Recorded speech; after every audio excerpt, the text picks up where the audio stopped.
was a call that no family ever wants to get. Somebody very frantic and panicked on the other side of the line saying that my brother had been in a horrific accident. We took the case, we put it into suit. The maximum offer we ever got was $5,000. I know what happens is a lot of people get very busy where they don't want to deal with certain clients.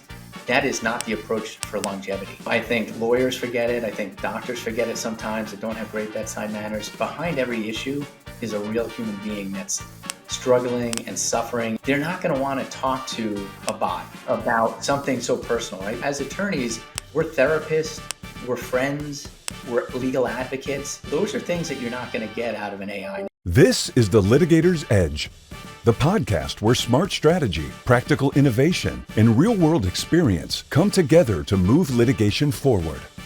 Each week, we sit down with attorneys, legal tech leaders, and trusted advisors who are rethinking how great legal work gets done. You'll hear how law firms are building a competitive advantage.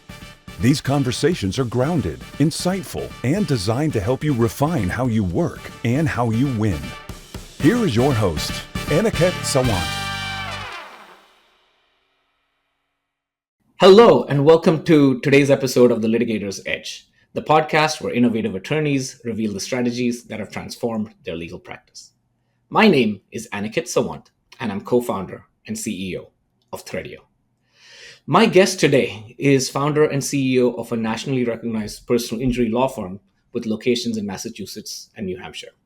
He's the author of the Injury Handbook, From Accident to Compensation, and host of the podcast, Let's Get Personal. Our guest has developed multiple innovations for use within personal injury law and has been consistently recognized for his excellence. Massachusetts super lawyer from 2020 to 2025, one of the top 25 motor vehicle trial lawyers nationally in 2023, and most recently, best car accident lawyer by expertise.com for 2025. Most fascinating for me personally is how he transformed a personal tragedy into professional purpose, which we'll get into. It's my pleasure to welcome Chris DiBella to the podcast. Welcome, Chris, and thank you for being here.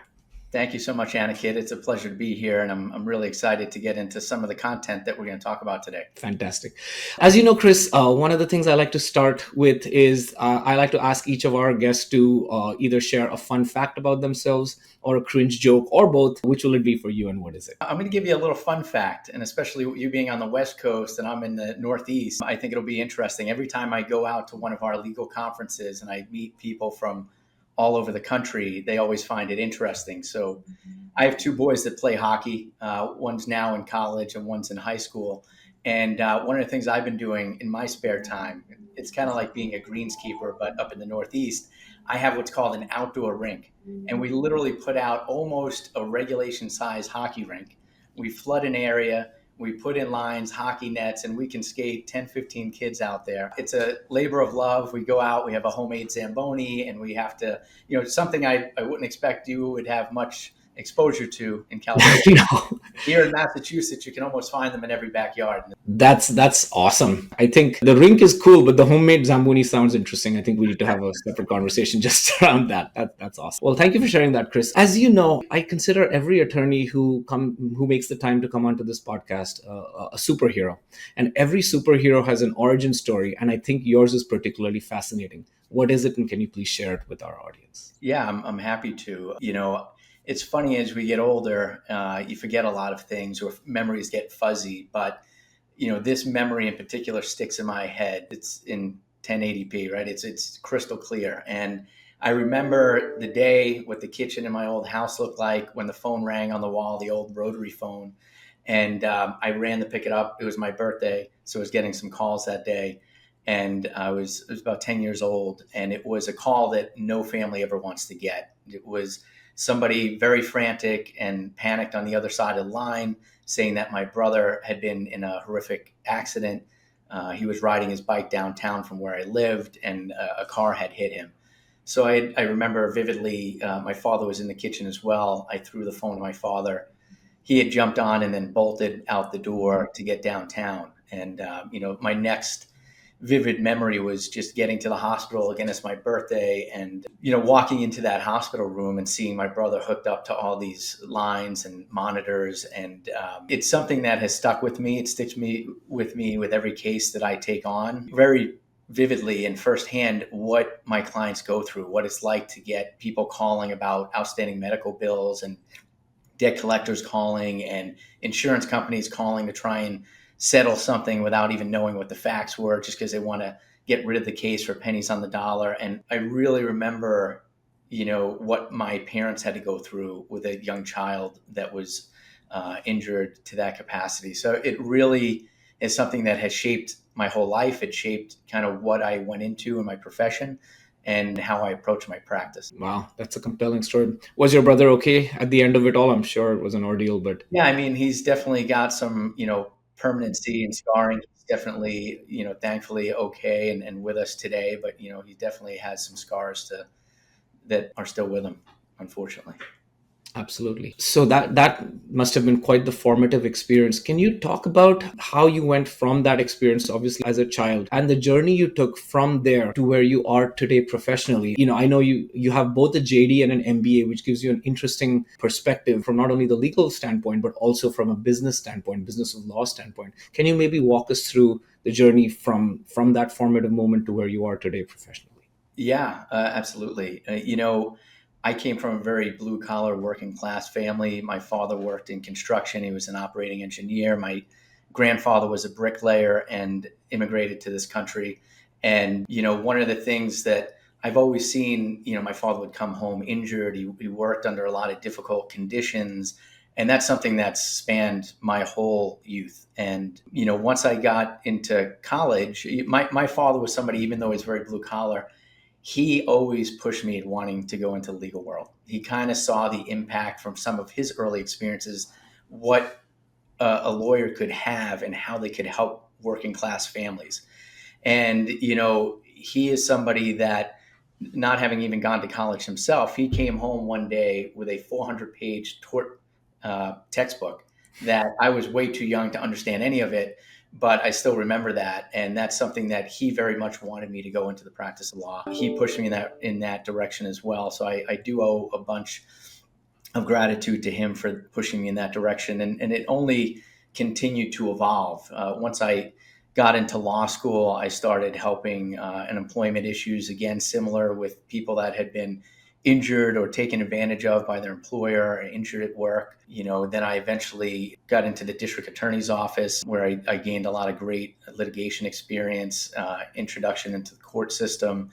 But there's kind of been an underlying theme of I've always gravitated towards the cases that you helped people and that I felt more fulfilled, a sense of purpose in a way that I didn't in other areas of law that I got into early on. And the MBA, just jumping decades forward, has really helped me as when I'm trying to scale my business. Some of those things that I've learned early on in business school have really come in to the forefront and been very pivotal in understanding clients and why it's so important to focus on the client, every aspect of the case, and putting the client first. And how do we do that? And how do we utilize technology to do it? And I've been grateful that I've really been able to use both degrees in running and growing the practice over the years. That's fantastic. Well, first of all, kudos to your dad for having the foresight to see in you, what obviously he did, and the fact that you are here is a testament to his foresight and obviously to your efforts. So kudos to. I think there's a couple of interesting threads to pull at with the business of law side, and we'll come to that in a second, Chris. What are some interesting cases that really stood out to you in your career? Obviously, your formative moment was the tragic accident with your brother, but when you took on cases, what are some ones that really made an impact on you and maybe had a significant positive impact on the client that you represented? It's hard to pick a few, but there are definitely some that stand out, and for a variety of different reasons. But I remember a single mom coming into the office. Her son was suffering with some issues that she thought was attributed to some lead paint exposure in the house. She wasn't getting anywhere. She certainly engaged the city. There was some testing done, but it was very hard to correlate the lead exposure to the injuries and the developmental delays that he was experiencing. And it was, it's tough because she was also struggling to get her very young son the help he needed because nobody was listening. Nobody wanted to take the case, and we are very driven in this office by empathy. And that's very clear for anyone that calls the office, and my staff, I'm very grateful, leads with empathy. And very quickly upon meeting mom and their son, we learned that we had to take the case. And we took the case, we put it into suit, and the maximum offer we ever got was $5,000. And it was just, it wasn't we weren't going to stand for that. There was some issues where assets were trying to be hidden and just a lot of uphill battles. But at the end of the day, where we secured substantial sum for this family, it really touched me because mom, more than anything else, it wasn't about the big dollar that she got. It was what she could do with that she had already researched throughout the country, the best places to go for the symptoms that her son was experiencing and how to treat it. And knowing that we as an office changed the path of that child's life and allowing them to now have the resources to pursue the treatment that he needed and would otherwise not get was really heartwarming. And, we still get cards from some of these clients, or they pop in to say hello. And to me, that's worth more than any amount of money we could ever make on a case. That's amazing. Yeah. I mean, the fact that you're directly having an impact in changing this person's life and people's lives on almost a daily basis, I'm sure that's a matter of great pride for you. So congratulations. And not to bog you down with another one, but it's funny. I was just talking with my paralegal, and we were talking about a case. We had somebody walk in last week, and the case was a week before the statute of limitations. And for whatever reason, the firm that she had previously had discharged them 6 months ago. And they have spent the last 6 months trying to find somebody. And nobody took it. Nobody wanted to, because they knew it was so close to the statute of limitations. They were going to have to settle it very quickly or put it in litigation. They also didn't want to go into deep litigation over the case. So now we're like, what do we do? We have a week. And as you know, it's very hard to do anything in months or a year, let alone a week. But again, just an amazing family, somebody that you wanted to help. Didn't know that we would actually even make any money on it because of how many hours we'd have to put in very quickly, all hands on deck in the office. And with so many of the resources we now have available through technology and partnerships, we literally, and it was a family of 4, there's 4 cases. Wow. And we actually were able to get everybody on board, to the insurance companies, to the lien holders, to the medical providers, and literally get this thing done yesterday, which was amazing. I applaud, but we kind of like taking on those difficult cases, the cases that nobody else wants, because those clients need help also. And I could see the desperation in both of their faces when they came, and there's 2 kids involved. And, to me, and it has nothing to do about what we made on it. It was very much just getting them some sense of justice that they really were not going to have anywhere else. And that's why we do this. That's fantastic. I mean, to me, it demonstrates not only, client commitment, because turning this around in a week, I'm assuming is no joke, but also a deep expertise and experience, well of expertise and experience that you can bring to bear to actually make this happen. That's, I think, an interesting segue into my next question, which is, you literally wrote the book on injury. So your book is titled The Injury Handbook from an Accident to Compensation. And I'm sure, a lot of the topics that you talk about in that book probably were born to bear or you brought them to bear rather in this, in this case and in all the cases that you take on. Can you talk a little bit about the book, what it contains, who it's for? Yeah, happy to do that. We found a hole in the process throughout many clients, just conversations that, they either coming from attorneys and really had no idea where their case was at or where it was going, or even clients that were with us early on and really had a lot of questions, not just about where we were in the next phase, but what does the whole process look like?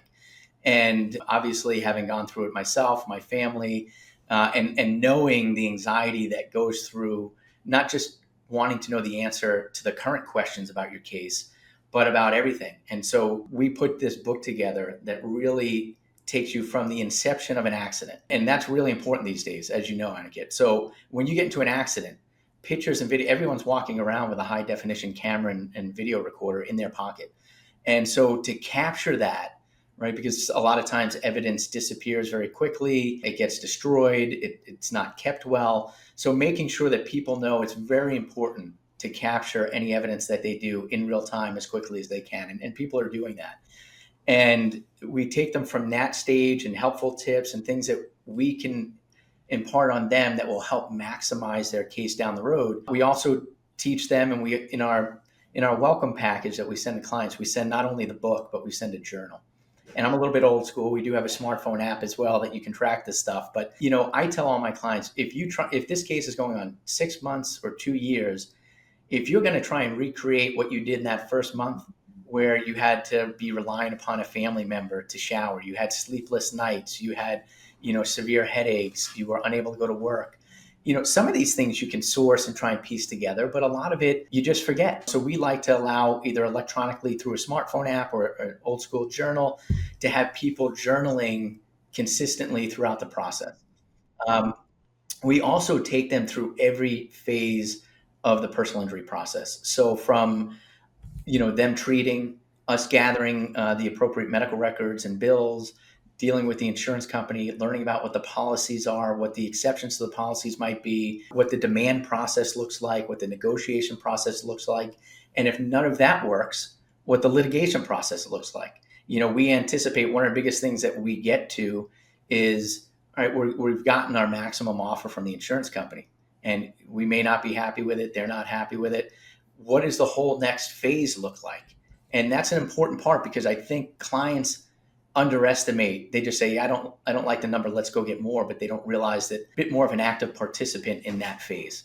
And between attending depositions and producing discovery and preparing for trial, I love to demystify it, explain it in layman's terms, let them understand every phase and why we're doing it, and so that they can also know where we're at. Because a lot of times, the clients, they talk to you a lot up front, they talk to you a lot before it ends, but in the middle, I feel like in some firms, clients can get lost. And that's why we focus on 30-day check-ins, and we have a lot of different avenues to stay in touch with the clients. But this book is also something that they can keep with them throughout the whole process, so that our voice is there anytime they have a question. We have a lot of frequently asked questions in that book about each phase. We also have a lot of FAQs in video format on our website, in our client portal. But it's really meant to be a handbook so that they know where they're at, they know what we're doing, and they also know why we're doing it. And finally, I'll leave you with this, that one of the most underserved portions of the attorney experience, but is in my book, is what does post-attorney experience look like? What are they left with? A lot of clients are left with, they're depressed, they can't do the same activities they used to. There's a lot of emotional distress. They might have limited range of motion, and it goes through different resources that are available to them, different support groups, knowing that they're not alone, and knowing that we're still here even post suit. So we try to address all different factors and phases of the case from start to finish and after. Thank you for sharing that, Chris. That sounds pretty comprehensive, almost a life guide of sorts, because it's not just to the outside world, it might be a particular incident or an event that happened, and maybe we might see a headline in the news or even a sidebar in the news. But for that individual, it's life changing, and providing a guide to help them navigate their changed life, I would assume is actually quite valuable. So thank you for sharing that. Let's now switch gears a little bit from the work that you do in terms of helping clients and providing them with the resources that you do, to the business of law, as we discussed earlier, right? So personal injury is quite a competitive space, and there's many attorneys that prospective client can choose from. If I'm in a position where I need a high quality lawyer to help represent me and provide me with the advocacy that I need, what should I be looking for? That's the first part of my question. And the second part is sort of more business related, which is, how do you differentiate yourself from other personal injury lawyers who may also, on the face of it, be able to offer those same services and may even use similar language to advertise their services? That's a great question. And we do speak at various places, and I get that one maybe most often. And it is a tough time for a client to really differentiate and for them to understand, because they're just seeing something online. So the best thing is a referral. One of the things that we focus on is getting out a lot of client testimonials, letting them speak for us more than we can, so that there's a lot of trusted former clients. We have over 500 5-star reviews online.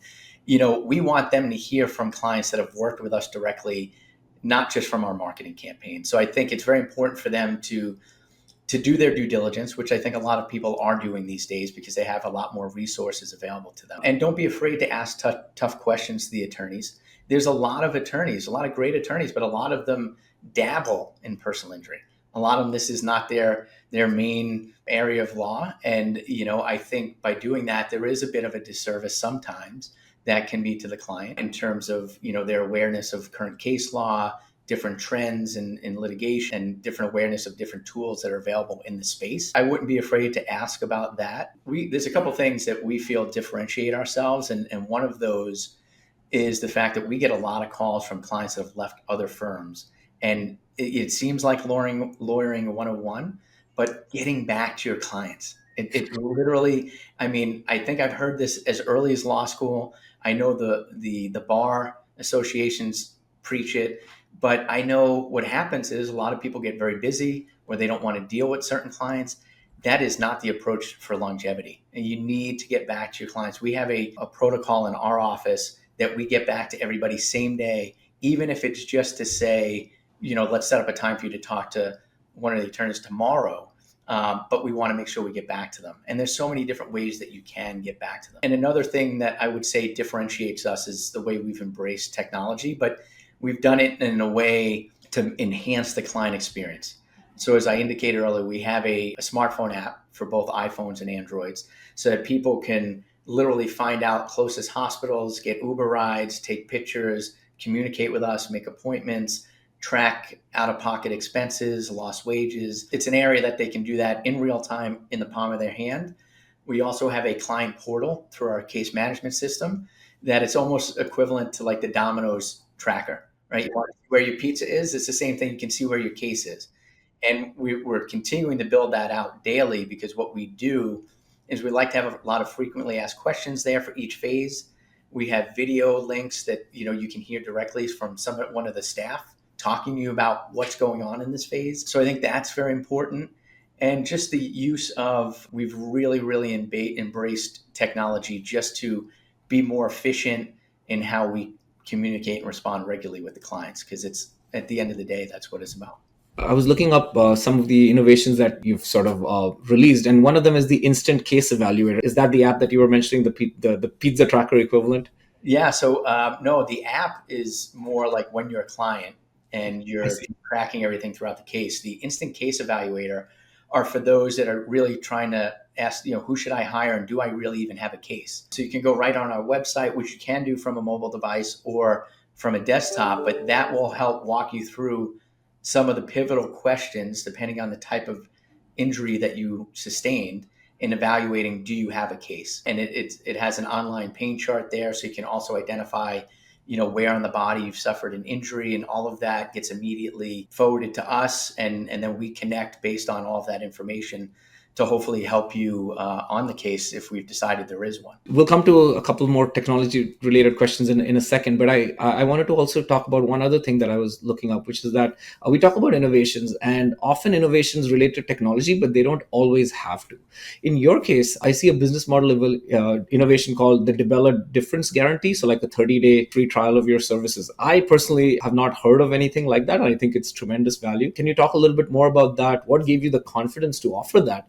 And what does it signal about your commitment to client satisfaction? So above all else, we are committed to the clients. And if they're not happy, we don't, we want to make sure they're happy and thriving and everything is addressed for them, going through what we all know is, this is not like doing other areas of law. This is, you're getting people at their most difficult times. And they have so many stresses. When somebody calls the office, it's not just about an injury that they themselves or a family member is going through. It's about what's the financial exposure if they can't go back to work, who's going to pay these medical bills, and kind of getting those answers for them as quickly as possible is very important. So to your earlier point is there's so much out there. There's so many people that, maybe embellish some of their representations.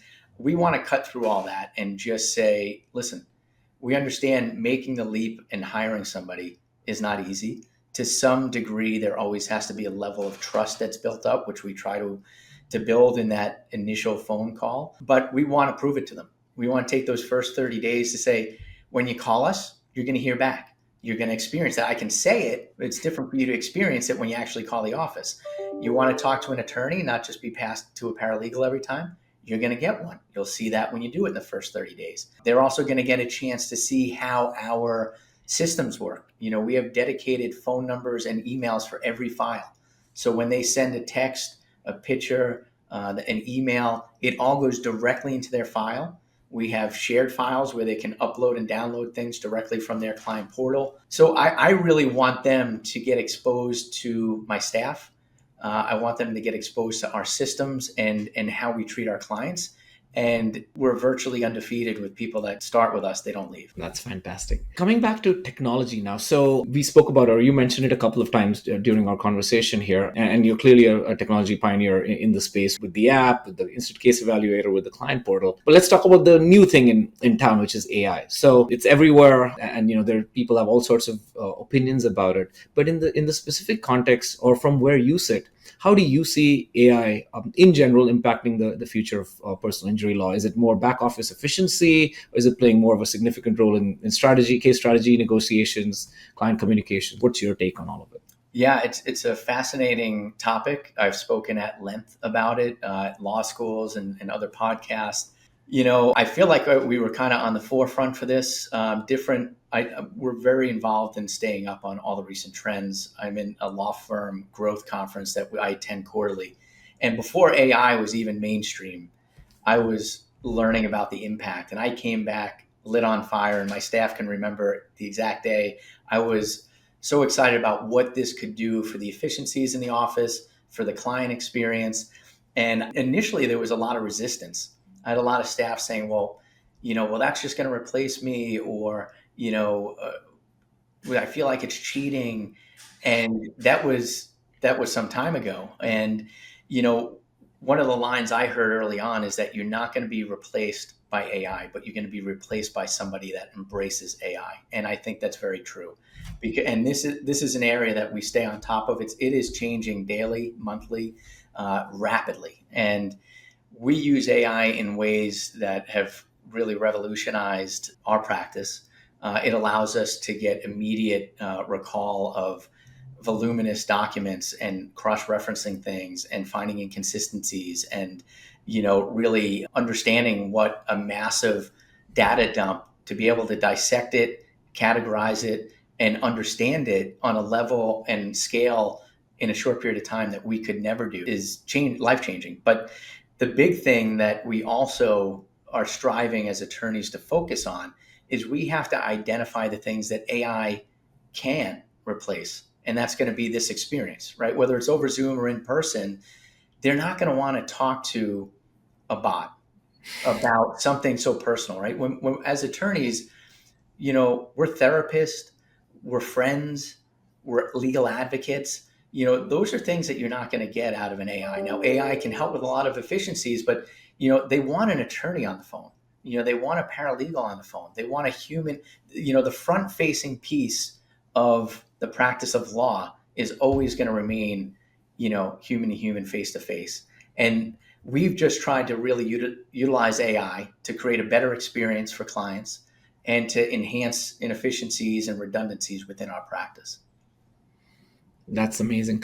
What are some specific areas where it's really helped? You mentioned data dumps and things like that. Can you talk a little bit more specifically about some of the tools you use or the use cases within your broader practice? Sure. I mean, from analysis of legal documents, so there's a lot of different AI tools now through a lot of different vendors. There's some through LexisNexis and Westlaw, which every lawyer knows is kind of the comprehensive legal directory of all statutes and laws and cases. And, you're able to, upload documents and see, what are weaknesses in the motions that have been filed by the other side. What case law directly opposes that. And you're doing all of this, on the click of a keyboard. You're not spending as many hours in legal research that you used to. Now, here's the pitfall, right? The pitfall is so many people are using the wrong AI apps, or they're using them inappropriately. I don't know if you've seen it, but I've seen countless articles of attorneys and firms getting caught up in these cases. They're creating fake cases when they're back to the court. And, certain AI, if it's not embedded in your system or in a system like Lexis or Westlaw, they hallucinate, they make up cases. And, we as lawyers have an obligation. You can't just set it and forget it. You cannot fact check some of these things. They may read well, but you actually have to dive into some of these cases, read some of the case law, and make sure that it ties appropriately. We are probably switching more to a bit of editors rather than drafters or creators of content in the legal space, but that the editing and reviewing is a vital space, a vital part that attorneys are missing right now or shortcutting.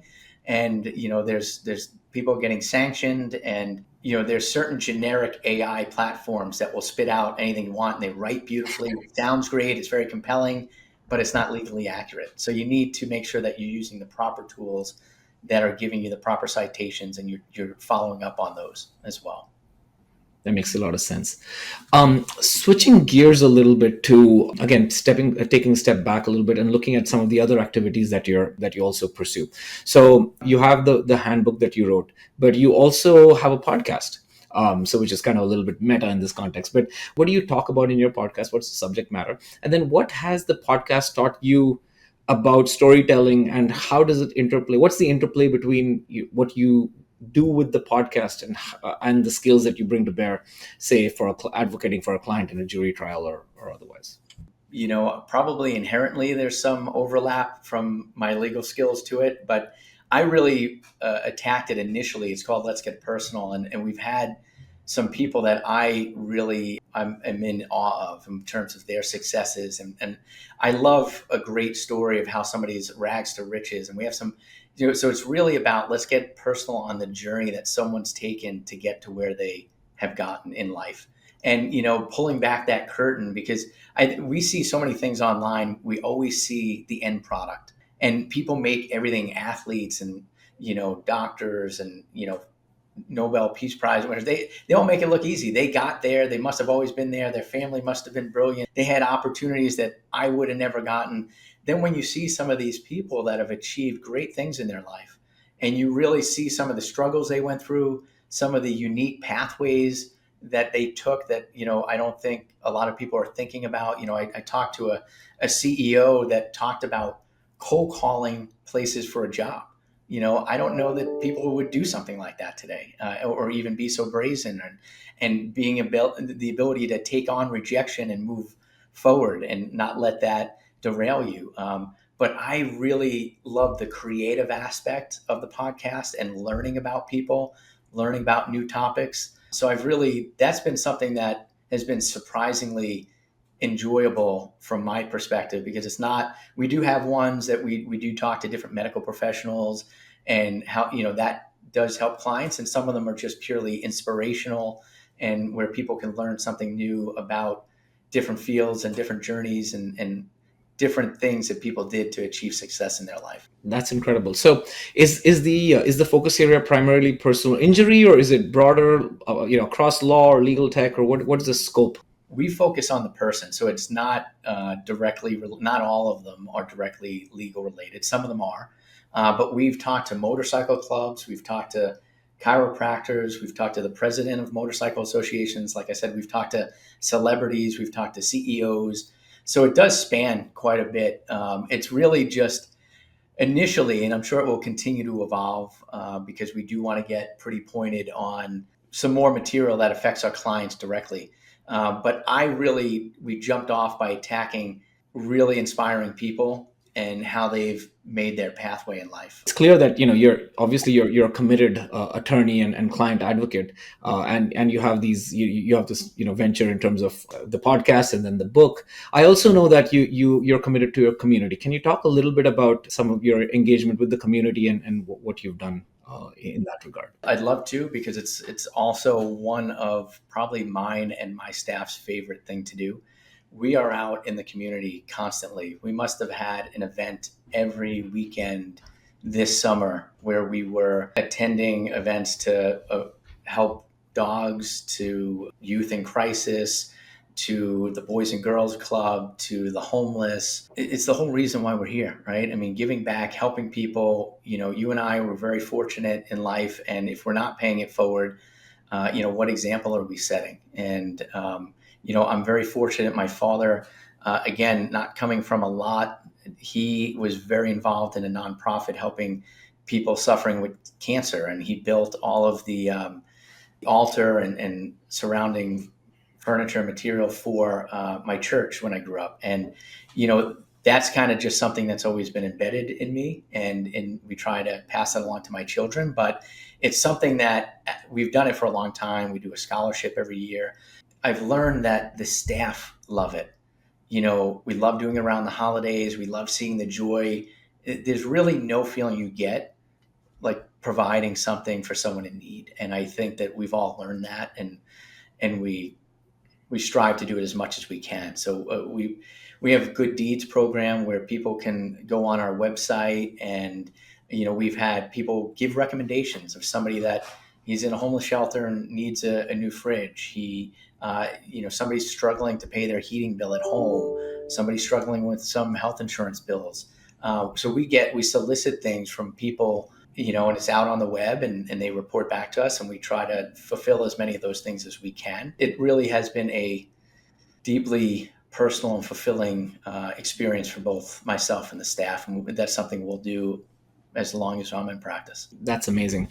And it's so nice to see. I think it speaks to the quality of your staff as well, that, it's so nice to have a staff or team that is so aligned in terms of values with you. It just I'm sure it makes everything just go better, especially, in your business and beyond. So that's fantastic.